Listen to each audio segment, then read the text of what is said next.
ایک جگہ بیان چل رہا تھا، ایک شرابی آدمی بیان میں بیٹھا ہوا تھا، تو بیان کرنے والے نے کہا کہ بھائی دیکھو تم کچھ بھی کام کرو سیدھے ہاتھ سے کرو، کھانا کھانا ہے سیدھے ہاتھ سے کھاؤ، پانی پینا ہے سیدھے ہاتھ سے پیو، کچھ بھی کھانا پینا سیدھے ہاتھ کا استعمال کرو۔ تو بیان ختم ہونے کے بعد وہ شرابی آدمی آ کر کے مولوی صاحب سے ملا، کہا کہ حضرت یہ سوال ہے میرا، کہا کیا؟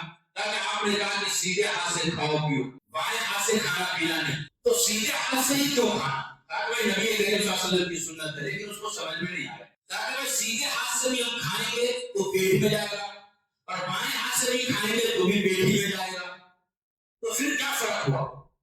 اس کو سمجھانے کے لیے مولوی صاحب نے یہ کہا کہ بھائی دیکھو سیدھے ہاتھ سے جب تم کھائیں گے پیئیں گے تو وہ تمہارے پیٹ میں جائے گا، اور بائیں ہاتھ سے جب تم کھائیں گے پیئیں گے تو وہ شیطان کے پیٹ میں جائے گا۔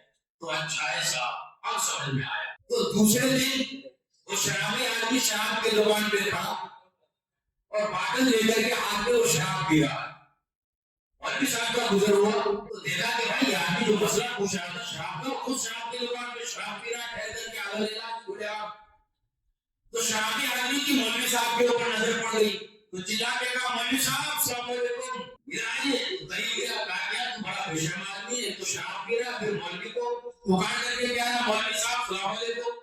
کہا کہ ہاں مولوی صاحب شراب پی رہا ہوں۔ تو مولوی صاحب نے کہا شراب تو پینا حرام ہے، اللہ نے اسے حرام کرا دیا، تم کیوں پی رہے ہو؟ کہا کہ مولوی صاحب آپ صرف شراب پی رہے وہ دیکھ رہے ہیں، لیکن میں کون سے ہاتھ سے پی رہا ہوں وہ نہیں دیکھ رہے۔ آپ نے جو کہا تھا کہ بائیں ہاتھ سے سیدھے ہاتھ سے پیو گے تو تمہارے پیٹ میں جائے گا، اور بائیں ہاتھ سے پیو گے تو شیطان کے پیٹ میں جائے گا، اس لیے میں بائیں ہاتھ سے پی رہا ہوں اور سوچ رہا ہوں کہ اتنا پی لوں کہ شیطان کو ہمیشہ کے لیے بیہوش کر دوں۔ تو جو شراب پینے والا ہوتا ہے شراب کی نشے میں، ذرا برابر ان کی عقل کام نہیں کرتی۔